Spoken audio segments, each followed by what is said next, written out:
Psalm 110 is the most quoted Old Testament passage in the entire New Testament, and there is a reason for that. It gives one of the clearest glimpses of divine plurality in the Hebrew Scriptures. The psalm opens with a statement loaded with meaning. Yahweh said to my Lord, "Sit at my right hand." Two divine figures are present, two Lords, two persons, acting within the unity of the one God. In Hebrew, the text distinguishes them carefully. Yahweh, Israel's covenant God. My Lord, David's superior, someone greater than any earthly king. And this is where the shock begins. David calls his own future descendant, my Lord. In the ancient world, fathers do not call their sons Lord. Kings do not call their future heirs Master. The honor always flows downward, not upward. So Psalm 110 is already signaling that this promised son of David is greater than David himself, not merely a human ruler, but someone who shares in divine authority. And then the revelation goes deeper. He sits at the right hand of Yahweh. In Israel's theology, no created being sits beside God. Angels stand, prophets bow.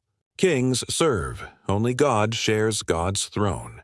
This is why Jesus used Psalm 110 to challenge the religious leaders.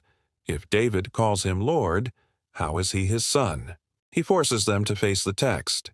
They expected a merely human Messiah. David saw someone exalted, someone enthroned beside Yahweh. The New Testament writers emphasize this again and again. Peter quotes Psalm 110 at Pentecost.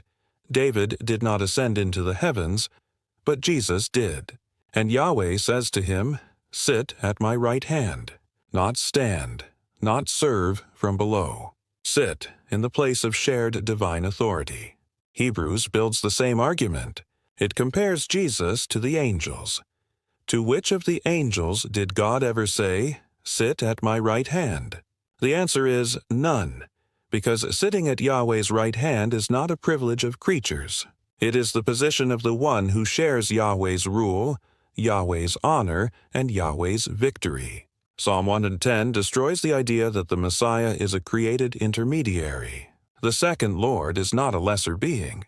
He receives a throne no creature can receive. Together with Day 11, this makes the message unmistakable. The Old Testament reveals more than one divine person, and these persons act, speak, and reign together. Psalm 110 is not exaggeration. It is revelation. The divine Son shares the throne of Yahweh. Already in Israel's scriptures, the Trinity is beginning to shine.